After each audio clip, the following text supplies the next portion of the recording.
What's up, y'all? My name is Andre Hopkins, also known as Entre Interview, and today I'm joined here by Vitality head coach Pal. How are you feeling?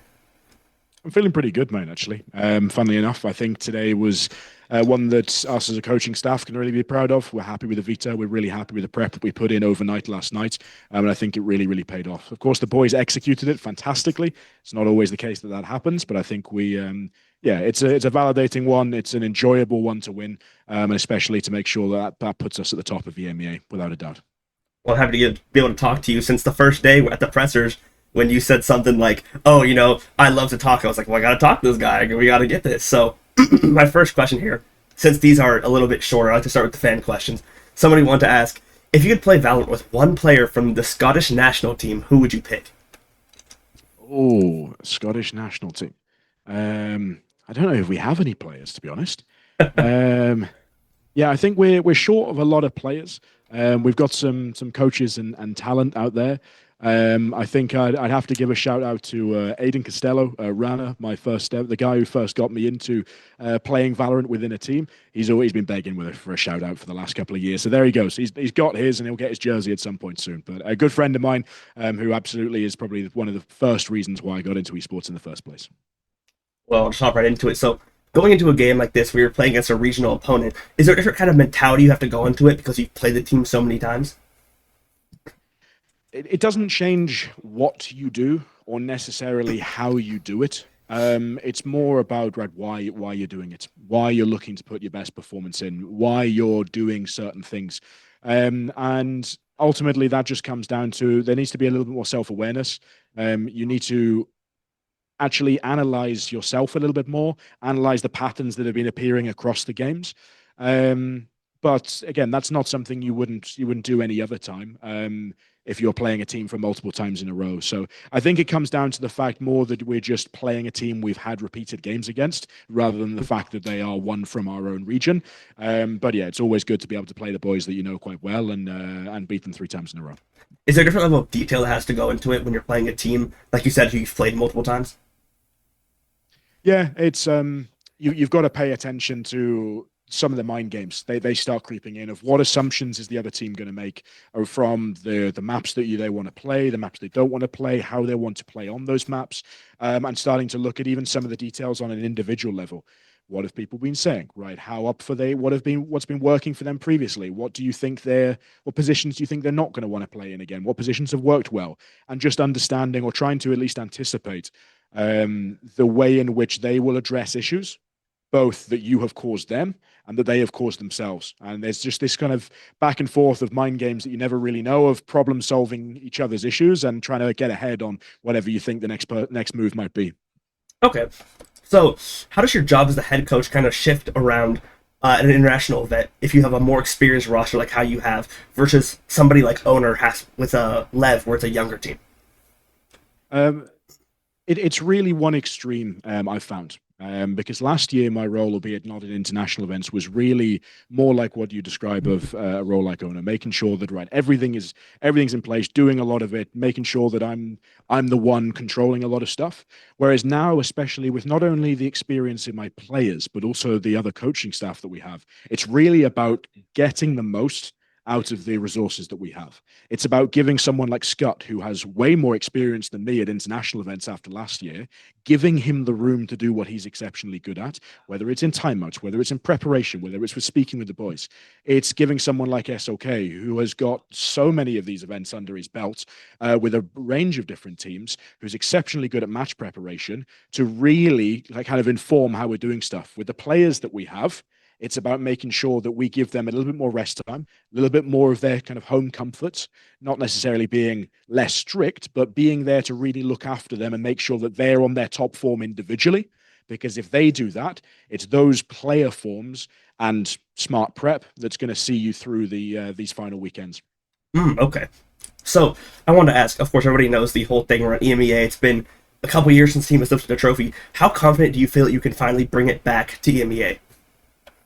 I'm confident, of course. If I wasn't confident, I'd be in the wrong job and I'd be in the wrong place. I think we've seen now that we're at the top of our region.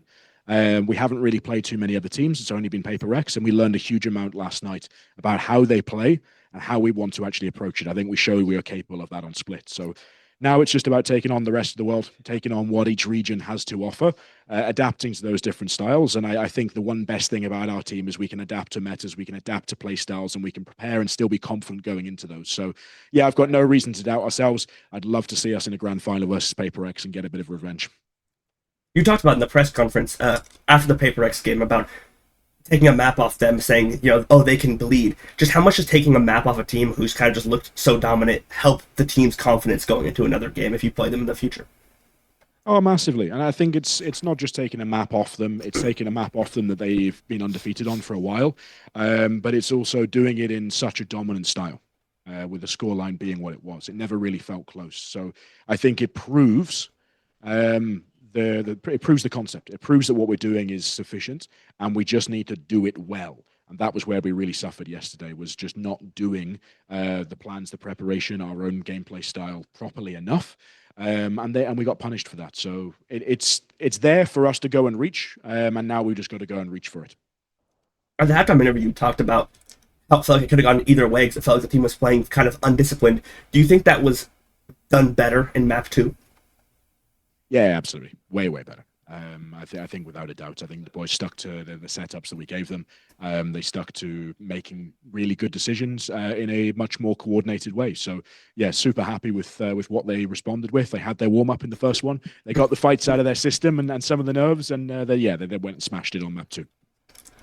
How do you feel about Jamppi's jokes during the map prep that he continues to make every single time? I feel like they get worse every time. No, I think he started off with some genuinely good humor, but I think he needs to start preparing some of these. To be honest, I think he has some of his Adele ones were good yesterday, but no one really got the references. He said he was warming up with some stuff today. I did appreciate the Lotus cheesecake one as we picked Lotus, and then some of the other rapping ones today I thought fell a little bit flat even for me. So I think he needs to put a little bit less time into preparing for matches and a little bit more time into preparing for his map veto jokes.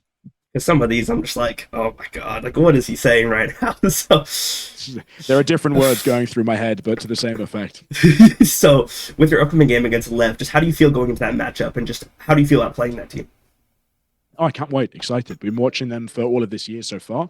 They're a super interesting team with the range of experience that they've got, the personalities they've got. They've got some super exciting young players, and they've got a very clear, very well structured approach to the game that just means they're very hard to beat. They are a team where if you don't live up to it, at least the firepower, or B, having a good approach to the set stuff that they bring, then they're just going to put you in the ground pretty quickly, as we saw earlier on today. So yeah, I'm excited. It's going to be a really big challenge for both the players and for us coaches, but that's ultimately what we're here for. So yeah, bring it on.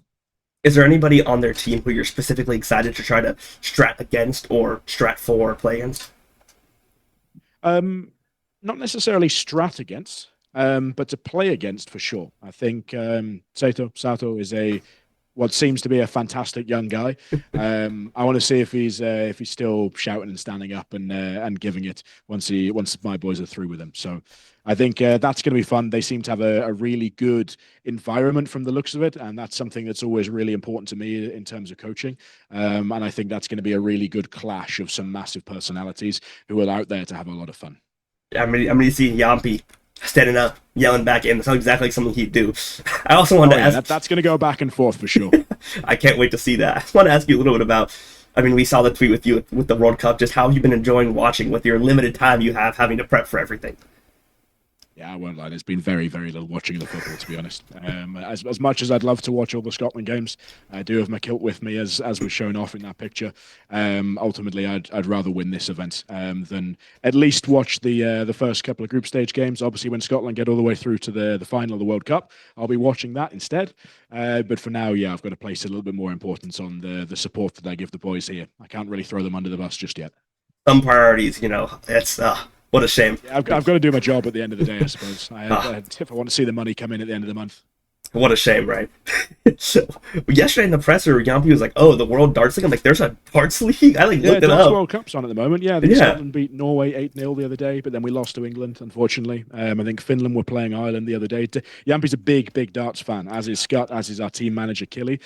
So yeah, the boys are watching a little bit of that. Yeah, I didn't know. I'm looking at the press conference. I'm like, Darts World Cup. I'm like, that's a thing? Like, what? Yeah, absolutely, it's a thing. I mean, I gotta tap in. I love watching darts highlights randomly on YouTube. So, do you have any last words for the Vitality fans after today's game?